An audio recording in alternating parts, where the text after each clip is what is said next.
महेंद्र राणा राजर्षि, भारत की जनवादी नौजवान सभा हिमाचल प्रदेश।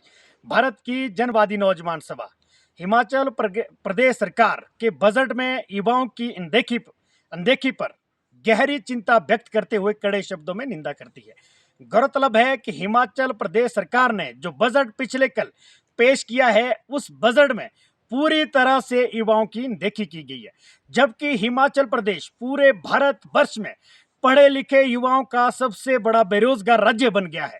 हिमाचल प्रदेश में बेरोजगारी दर 13.9% है और दिसंबर 2023 CMI centre for monitoring Indian economy के आंकड़ों के आधार पर दिसंबर 2023 के आंकड़े जो पूरी तरह से चौंकाने वाले हैं। 15 से 29 वर्ष के जो शहरी क्षेत्र के युवा हैं, उनके बीच में 33.9% की बेरोजगारी दर है। इस हालात में हिमाचल प्रदेश में अधिकांश विभाग खाली पड़े हैं, जिसमें मात्र शिक्षा विभाग में लगभग 20,000 पद खाली पड़े हैं। ग्रामीण क्षेत्रों के अधिकांश स्कूल जो है बिना अध्यापकों के चल रहे हैं। अगर कोई चल भी रहा है तो मात्र डेपुटेशन के सारे चल रहे हैं। वही हालात स्वास्थ्य विभाग है। स्वास्थ्य विभाग में भी सैकड़ों पद खाली पड़े, जिसकी वजह से लोगों को स्वास्थ्य सुविधाएं नहीं मिल पा रही है।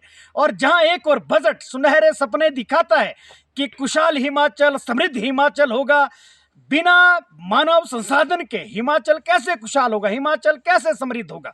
इसलिए अगर हिमाचल को खुशहाल और समृद्ध बनाना है तो निश्चित तौर पर सरकार को अपने सभी विभागों में खाली पदों को शीघ्र भरना होगा।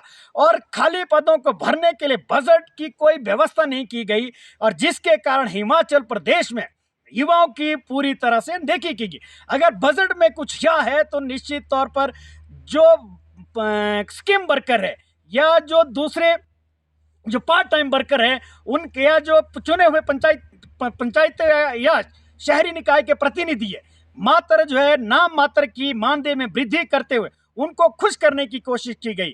और सरकार की यह पहल पूरी तरह से ऊंट के मुंह में जीरा कहावत को सार्थक करती है। इसलिए हम ये समझते हैं कि ओवरऑल जो बजट है युवाओं को निराश करने वाला, खास तौर पे वो युवा जो पिछले कई सालों से लगातार कॉम्पिटिटिव एग्जामों की तैयारियां कर रहे हैं। और हम जानते हैं कि हिमाचल प्रदेश में JOIT 556, 817 से लेकर कुल 22 परीक्षाएं ऐसी है जिनके या तो रिजल्ट ही नहीं निकाले गए, रिजल्ट निकाले गए तो युवाओं को नौकरी नहीं दी गई। इस बात का लेकर बजट में कोई प्रावधान नहीं है कि उनको कैसे नौकरी मिलेगी। इसलिए हम युवाओं से भी आह्वान करते हैं कि आने वाले समय में उनके पास लड़ाई लड़ने के सिवाय कोई रास्ता नहीं है। संगठित होकर सरकार के खिलाफ लड़ाई लड़े। धन्यवाद।